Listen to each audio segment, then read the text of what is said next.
được nhiều bay lâu bay lâu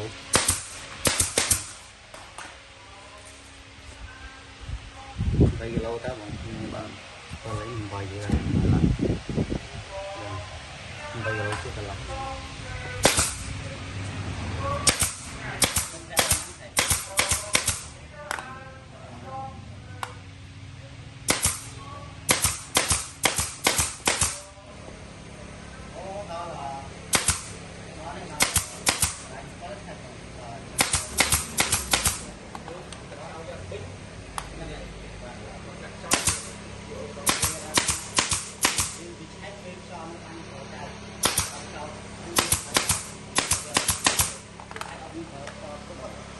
tại sao dương tơ soi